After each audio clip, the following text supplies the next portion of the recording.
Operation സിന്ധുവിന്റെ ഭാഗമായി ഇറാനിലെ മസ്ഹാദിൽ നിന്ന് 2 വിമാനങ്ങൾ കൂടി ഡൽഹിയിലെത്തും.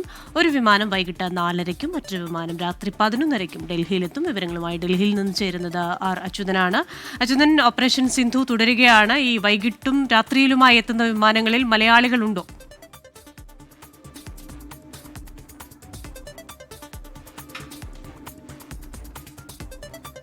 ക്രിസ്ത്യന സാഹചര്യങ്ങൾ കൂടുതൽ വഷളാകുന്നതോടുകൂടിയാണ് ഇപ്പോൾ ഇറാനിൽ നിന്നും പൂർണ്ണമായി ഇന്ത്യൻ പൗരന്മാരെ ഒഴിപ്പിക്കാനുള്ള നടപടികൾ എംബസി ആരംഭിച്ചിരിക്കുന്നത്. ഇതിന്റെ ഭാഗമായി മഹാൻ എയർലൈനാണ് ഇതിൽ ഇന്ത്യയെ സഹായിക്കുന്നത്. അവിടുത്തെ ഇന്ത്യൻ പൗരന്മാരെ നാട്ടിലേക്ക് മടക്കി കൊണ്ടുവരാനുള്ള ദൗത്യത്തിന്റെ ഭാഗമായി ഇറാന്റെ തന്നെ എയർലൈനാണ് ഇതിനൊരു സഹായം ഒരുക്കുന്നത്.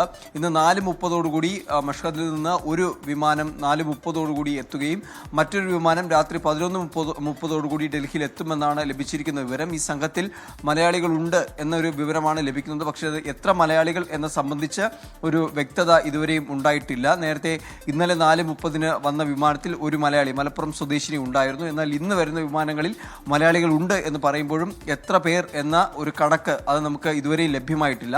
12ഓളം മലയാളികൾ ഇറാനിലെ ഇന്ത്യൻ എംബസിയുമായി ബന്ധപ്പെട്ടിട്ടുണ്ട് എന്നത് മാത്രമാണ് നമുക്ക് ലഭിച്ചിരിക്കുന്ന വിവരം. അതിൽ എത്ര പേർ ഈ വരുന്ന 2 സംഘങ്ങളിൽ ഉണ്ടാകും എന്ന സംബന്ധിച്ചൊരു വ്യക്തതയില്ല.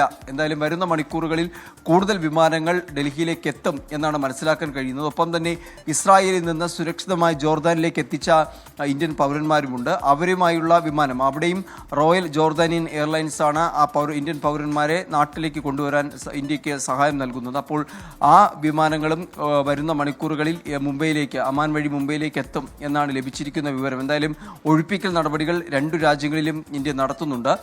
മാത്രമല്ല, ഈ ഇറാനിൽ ഓപ്പറേഷൻ സിന്ധുവിന്റെ ഭാഗമായിട്ട് ശ്രീലങ്കയുടെയും അതുപോലെ നേപ്പാളിലെയും പൗരന്മാരെ കൂടി ഇന്ത്യ കൊണ്ടുവരുന്നുണ്ട്. ഈ വരുന്ന 2 വിമാനങ്ങളിൽ ഒരു പക്ഷേ ശ്രീലങ്കയുടെയും നേപ്പാളിന്റെയും പൗരന്മാരും ഉണ്ടാകും എന്നൊരു സൂചന കൂടി ലഭിക്കുന്നുണ്ട്. ക്രിസ്റ്റിന.